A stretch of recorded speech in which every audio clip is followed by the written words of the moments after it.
Mereka break 3, 2, 1, go. Saat ini kan sudah ada beberapa sekolah di Indonesia yang melakukan pembelajaran tatap muka kan. Uji coba Ya, uji coba yes, lah. baru uji coba tatap muka ya. Dan sebagai dosen ya, guru dan lu punya anak didik nih, menurut lo sebelum masuk ke uji coba pembelajaran tatap muka itu, kritik lu terhadap pembelajaran online tuh kayak gimana sih gitu? Menurut lo ini pembelajaran online ini menarik gak sih gitu? Oke, ini langsung gue jawab ya. Ini santai kan? Santai aja, lu karena ambil minum juga gak masalah. iya tenang. Iya, jadi sebenarnya sih gue tuh sebagai tenaga pengajar lah ya, pengajar, katakanlah dosen gitu. Sebenarnya sih kalau gue ngelihat plus minusnya tentu pasti ada ya, setiap segala sesuatu perubahan itu kan pasti ada plus minusnya. Nah, sebenarnya belajar atau sekolah atau kuliah online ini sebenarnya menarik ya, karena kan mau nggak mau ke depan nih semakin majunya teknologi komunikasi, teknologi, dan sekarang kita udah mau masuk bukan lagi era di 4.0 gitu ya, udah mau menuju 5.0 gitu ya. Sebenarnya mau nggak mau kita akan online sih gitu. Cuman kemudian yang menjadi mungkin bukan kritik ya, lebih tepatnya yang menjadi pikiran kita nih sebagai tenaga pengajar nih, kemudian apakah sudah siap gitu loh Indonesia tuh untuk ke sana gitu. Kenapa gue bilang di satu sisi ini menarik, tapi di sisi yang lain kita tuh sudah siap apa belum?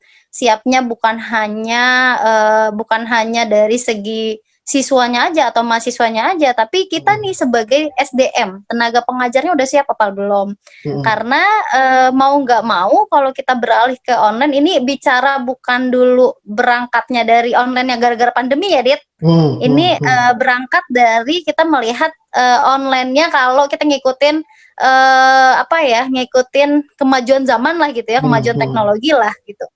Kemudian kita ngelihatnya dari sisi SDM-nya nih, apakah kira-kira dosen atau tenaga pengajarnya itu udah siap apa belum untuk melakukan tutor nih sekolah atau kuliah online secara online.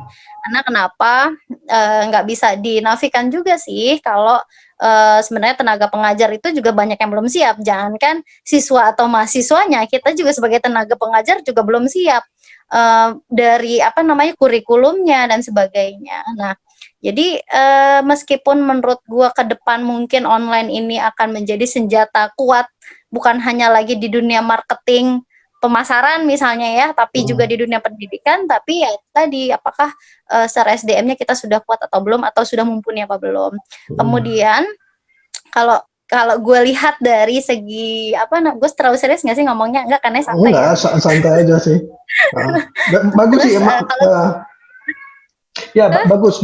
Maksud gua lu menceritakan fakta aja. Jadi iya fakta di lapangan ya, yang gue sebagai gue di sini Dit bukan cuma sekedar sebagai seorang dosen atau tenaga pengajar ya, tapi juga mungkin bisa mewakili sebagai seorang ibu masyarakat gitu. Terus gue punya anak yang memang sekarang anak gue sudah beranjak sekolah gitu kan. Nah sekarang gue ngelihat dari fakta siswanya gitu ya, Dit ya, fakta siswanya. Kalau tadi kita itu mungkin katakanlah kalau SDM tenaga pengajar, mungkin kalau di eranya kita nih, era lu sama gue mungkin bisa ngikutin nih Ketika misalnya ada tutorial cara mengajar online yang tepat dengan kurikulum yang sudah berbasis online, misalnya kita di usia kita bisa oke, kita bisa ngikutin. Tapi kemudian apakah di era-era dosen atas kita lah gitu ya, kemudian mereka bisa ngikutin secara cepat gitu loh. Karena nggak bisa kita sangkal juga, mungkin masih ada satu dua atau banyak dosen yang di atas kita tuh yang buka laptop aja mungkin masih bingung gimana caranya, apalagi buka Zoom awal-awal susah loh. Tapi karena mau nggak mau gitu ya, dosen harus online ya, yang para dosen senior itu harus ngikutin gitu. Tapi gue di sini bukan bilang semua dosen senior itu susah untuk bicara tentang teknologi ya, tapi mungkin cara mereka ngajar juga agak lebih sedikit berat dibanding di usia-usia muda seperti kita. Terus kalau gue lihat dari segi siswanya gitu ya, gue hanya mikir pakai logika gini sih. Jangankan anak TK, anak PAUD, anak SD, SMP, SMA, anak kuliahan aja, Dit, untuk bicara soal kuliah online aja itu males banget. Apalagi anak TK yang notabene ya harus tetap diawasin, terus kemudian harus ngelihat monitor terus menerus gitu. Jadi menurut gue dari segi pengawasan antara wali murid sama guru juga harus benar-benar harus bareng ya, maksudnya harus benar-benar kerjasamanya kuat. Iya kalau itu anak cuman anak tunggal misalnya kayak anak gue gitu ya, gue baru punya anak satu, at least gue merhatiin anak gue bener-bener nih ketika dia harus kuliah online, gue bener-bener bisa mantengin dan nemenin. Kebayang nggak sih kalau orang tua yang anaknya lebih dari satu, di mana anaknya semuanya sekolah, terus kemudian belum lagi fasilitasnya yang nggak ada, misalnya handphone, katakanlah handphonenya bagus atau dia punya laptop, terus kemudian jaringan internetnya yang nggak ada. Gitu kan kita juga harus berpikir dari scope secara luas gitu loh, bukan cuman sekedar bicara Indonesia di bagian Jakarta aja atau Indonesia di bagian Banten aja, tapi Indonesia ini luas loh, banyak loh Indonesia pelosok-pelosok tuh yang mungkin jaringan internetnya nggak ada.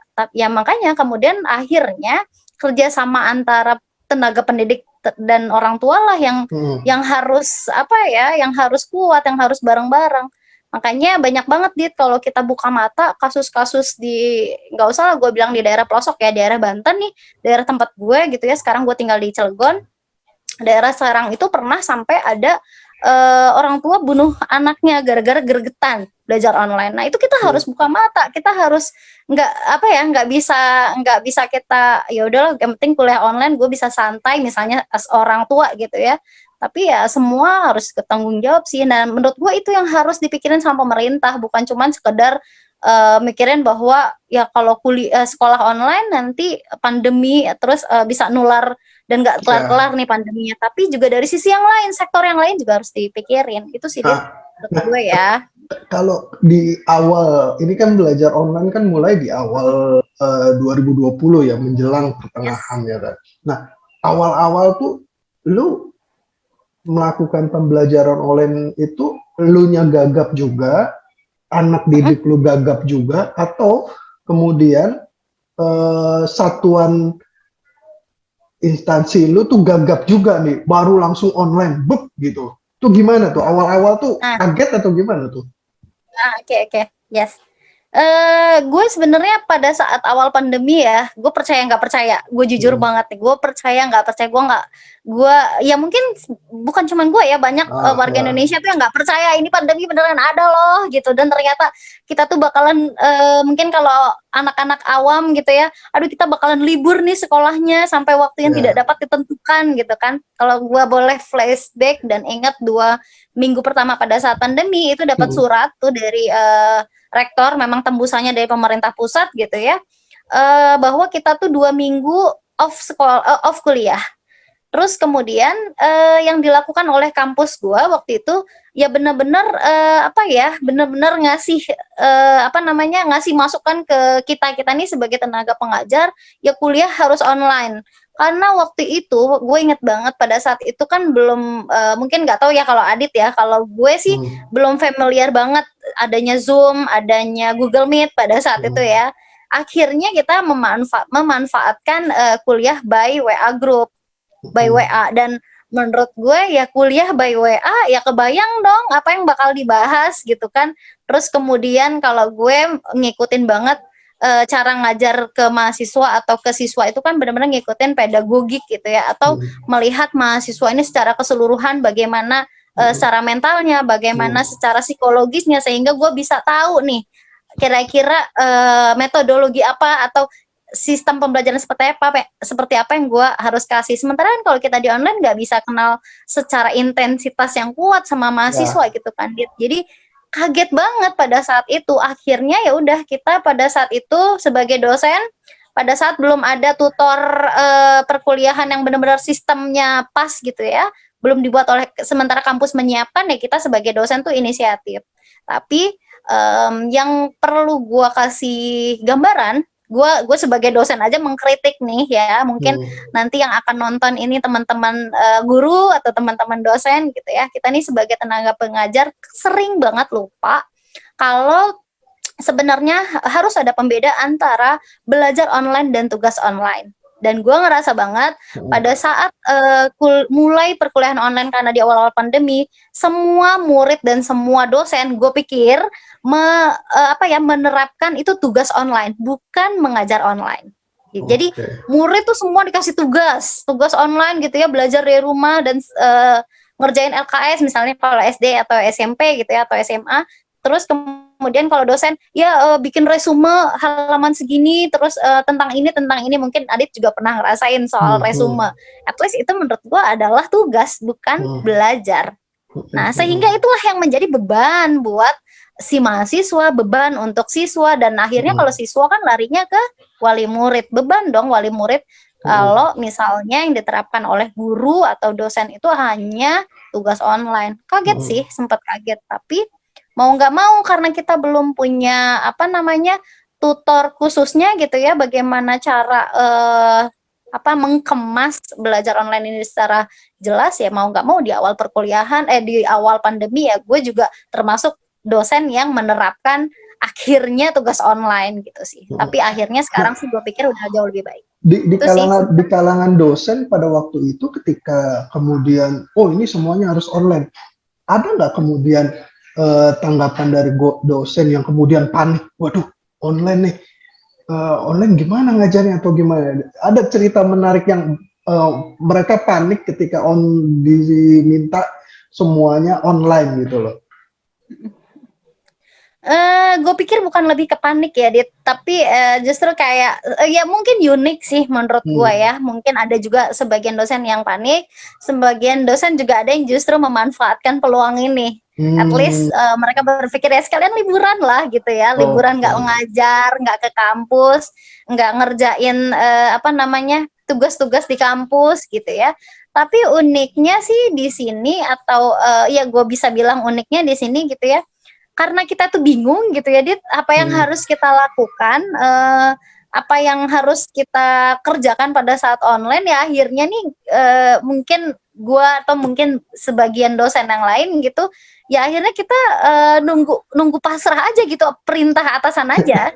Nah, jadi dosen-dosen aja bingung ya, apalagi kemudian anak-anak didiknya ya. Iya benar. Berarti kan dosen aja, guru aja, tenaga pendidiknya aja bingung ya, apalagi anak didiknya nih pasti lebih bingung juga dan sulit untuk menerima ini kan. Sulit banget, Dit. Jadi ya kita juga akhirnya nih kayak misalnya gue gitu ya, tadi seperti yang gue bilang, gue kalau ngajar antara kelas A sama kelas B gitu ya, gue tuh merumuskan bagaimana sistem pembelajaran gue itu kan berdasarkan tipe-tipe anak, berdasarkan letak demografinya, mereka tinggal di mana, background keluarganya seperti apa, sehingga gue bisa masuk sistem pembelajaran gue dengan baik. Nah, sementara pada saat online, ya kebayang nggak sih kalau kita online misalnya pakai Zoom meeting atau Google Meet gitu ya, gue asik ngomong gitu ya, sementara mahasiswa ada yang tidur. Gue pernah loh bukan sih lucunya gitu ya, gue lagi ngomong gitu ya, ceramah, terus kemudian ada mahasiswa yang ngorok. Pernah gue kejadian seperti itu. Ada mahasiswa yang ngorok dan dia lupa mute. Terus yes benar. Terus kemudian ada mahasiswa yang lagi boker, lagi pup. Oh Nah, my god, itu iya iya iya, lucu banget sih sebenarnya, tapi ya apa ya?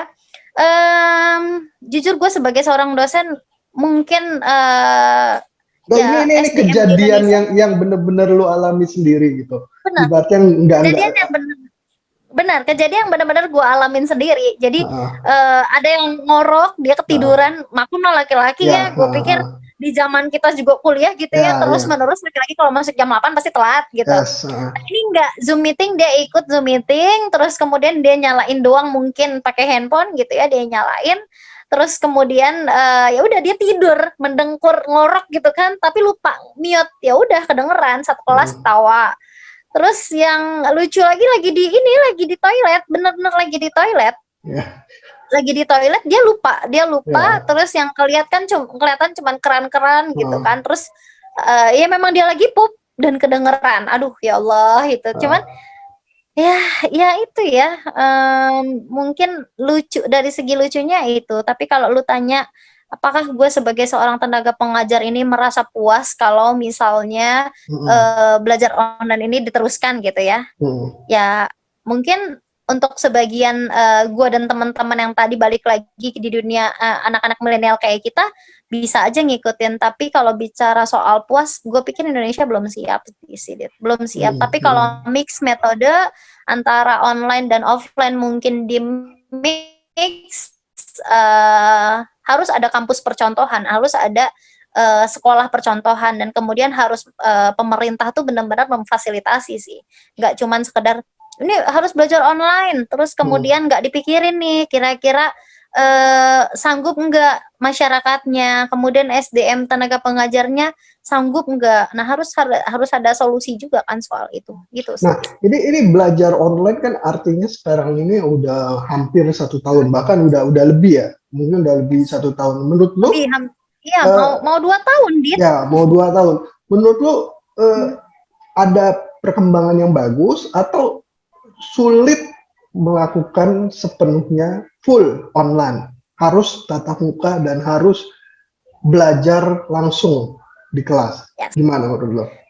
Nih, Dit, kan kalau di dalam dunia pendidikan itu ya, gue pikir mungkin lu juga sepakat gitu. Kita kan bukan cuma sekedar mengejar kognitifnya anak didik kita kan, bukan cuma sekedar membuat si A, B, C dan Z ini pintar, tapi juga kita harus bukan hanya sekedar sharing knowledge, tapi Ya. juga sharing etika, bagaimana mengajarkan budi yang baik sama si anak didik kita ini dan sebagainya. Gue pikir kalau cuman sharing knowledge atau menelurkan pemikiran-pemikiran secara kognitif mungkin bisa kita secara online aja. Karena kan anak sekarang fasilitasnya lebih oke daripada kita dulu ya. Anak sekarang kalau bicara dunia pengetahuan, kalau dulu kita googling tuh susah banget kan, dia harus warnet dan sebagainya. Anak sekarang enggak. Semua ada di genggamannya. Google Scholar itu mereka bisa jangkau dengan mudahnya. Tapi kemudian ada nggak yang bisa menjamin bahwa kemudian etika yang kita harapkan yang dimiliki oleh anak didik kita itu mereka dapetin secara online? Gue pikir susah. Karena mereka harus ya kalau kemudian daya tangkap, kemudian hasil dari anak didik itu sebenarnya mereka cukup meresap nggak ilmu yang kemudian diajari lewat online, atau lebih parah dibanding tatap muka gitu? Ya kalau gue bisa bilang sih ya lebih parah ya, kalau gue boleh bilang lebih parah. Tapi itu kalau kita nilainya secara keseluruhan ya, terutama soal knowledge dan kognitif ya, balik lagi masing-masing seperti yang tadi gue bilang, masing-masing anak didik itu kan punya punya skill yang berbeda, punya kognitif yang berbeda, IQ yang berbeda, cara tangkap yang berbeda, terus kemudian rajin dan malas juga yang berbeda gitu ya. Kalau bodoh itu gue nggak pernah bilang kalau ada manusia atau anak didik yang bodoh, tapi cuman rajin dan mau ngerjain atau tidak gitu ya. Ya kalau tolak ukurnya itu gue pikir harus tatap muka, Dit, gitu. Karena triggernya tatap muka sama si online ini akan berbeda. Sama misalnya ketika misalnya kita kebayang kalau kita lagi seminar gitu ya. Kalau seminar kan kita benar-benar harus fokus sama narasumber, terus Ya. kemudian fokus sama materi dan sebagainya. Terus kemudian kita ke webinar yang ya udah tuh pemateri nggak bisa melihat kita secara jelas. At least Yes. kalau kita tidur, kita Mm-mm. makan, itu mereka juga nggak bisa langsung negur gitu kan. Lebih ke sana aja sih, Dit. Jadi kayak kita nggak bisa mengkontrol anak didik kita, itu aja sih. Jadi ya udah yang menonjol tetap menonjol, sementara yang kurang menonjol kita nggak bisa kasih perhatian yang lebih gitu. Dan kita juga agak susah untuk istilahnya membantu langsung ke teman-teman atau ke anak didik yang kurang menonjol ya. Iya, karena itu tadi kan kita kan nggak, kalau misalnya kuliah langsung nih tatap muka nih, misalnya gue tuh tatap muka, yang paling pertama gue lakukan terhadap anak didik gue di first pertemuan gue dan mereka adalah gue mengingat satu demi satu anak-anak. Jadi gue selalu mencoba ingat misalnya namanya Adit, oh Adit tuh yang ini, Reza misalnya yang ini, Ita misalnya yang ini dan sebagainya. Fungsinya apa? Fungsinya supaya gue tahu nih perkembangan antara one by one orang-orang ini gitu, Dit. Tapi itu nggak bisa gue lakukan ketika online. Gue nggak bisa, gue nggak punya kemampuan untuk mengingat mereka secara satu persatu ketika online. Karena kenapa? Ada yang nggak nyalain kamera, terus kemudian kalau diminta ngomong dia mute terus, belum lagi ada alasan yang, Bu sinyalnya susah, Bu maaf ya saya on cam, tidak on cam karena selain sinyal kuota saya cepet habis Bu kalau on cam. Ada loh alasan kayak gitu. Menurut lu ada nggak alasan yang bener-bener aneh banget yang ada, yang kemudian dari anak didik lu yang pas lagi kuliah tuh alasan yang aneh banget nih, kayak nggak mustahil, kayak mustahil nih begini. Apa nampaknya? Mustahil, banyak. Yeah. Jadi pernah gue nemuin tuh dia gini deh, lu bisa kebayang nggak kalau kita ngobrol lewat telepon ada kipas angin? Pernah nggak? Kebayang ya? Kebayang ya. Nah jadi pada saat misalnya gue udah menjelaskan gitu, biasanya gue menerapkan semua orang harus ngomong gitu, harus ngasih pendapat. Terus gue tunjuk misalnya namanya Adit, dia sengaja handphonenya dia taruh dekat kipas angin, terus dia teriak-teriak, Bu nggak kedengeran Bu suara ibu, padahal gue tahu persis itu tuh kipas angin. Gila nggak? Keren loh. Ya Allah, sampai gue tahu persis itu suara kipas angin, terus Bu nggak kedengeran Bu, suara saya kedengeran nggak? Gitu-gitu kan. Terus ya udah macam-macam banget alasannya. Terus pura-pura dia ngomong tapi ternyata dia pura-pura nge-freeze padahal itu nggak nge-freeze gitu. Kan kalau kita nge-freeze kan kelihatan ya dia ngomong tapi gitu kan. Tapi dia pura-pura nge-freeze, Bu tadi saya udah ngomong kedengeran nggak Bu gitu. Jadi aduh, gue satu sisi gue mau marah, tapi di sisi yang lain adalah kita harus sama-sama harus saling maklumin ya di dunia yang kayak sekarang gitu kan. Kebayang kalau dosennya killer banget, no reason gitu kan, no excuse, udahlah anak-anak yang begini nggak akan lulus gitu. Tapi itu terjadi dan gue ngalamin langsung gitu. Nggak ada pengalaman yang sama sekali buat beli kuota aja susah banget. Bahkan HP-nya buat Zoom itu lemot lah, bisa dibilang begitu. Ibaratnya karena dia nggak punya sumber daya dan lain sebagainya, dia akhirnya nggak bisa. Itu tuh gimana? Kalau buat di lingkungan ajaran itu gimana tuh begitu? Banyak banget. Jadi gue nggak tahu ini apakah cuman alasan mereka gitu ya, yang biasanya sih anak-anak yang merasa Bu saya nggak punya kuota yang lebih, jadi saya nggak on cam ya Bu. Gue nggak tahu ya Dit, apakah kuota itu mempengaruhi ketika kita on cam atau enggak ya. Karena ya kita mungkin bagi kita ya udah punya wifi ya udah santai gitu ya, tapi kan kita nggak merasakan. Jadi mereka yang benar-benar beli kuota betul. Yang cuma 2 hari 3 hari dipakai kuliah online tuh habis. Betul. Tapi gue kenal sama nih anak gitu ya, gue sedikit banyak tahu latar belakang keluarganya seperti apa, perekonomiannya seperti apa gitu ya. Dia tuh sebelum mulai perkuliahan dia selalu chat gue. Dia bilang, Bu boleh nggak, ini nggak selalu sih tapi beberapa, boleh nggak saya nggak ikut Zoom meeting atau Google Meet, tapi saya minta materinya Bu, karena kenapa saya nggak punya kuota Bu. Saya udah beli kuota, tapi saya gunakan untuk dosen yang benar-benar tidak bisa menerima alasan saya. Kebayang kan? Jadi dia menggunakan kuotanya itu untuk milih-milih dosen, Dit.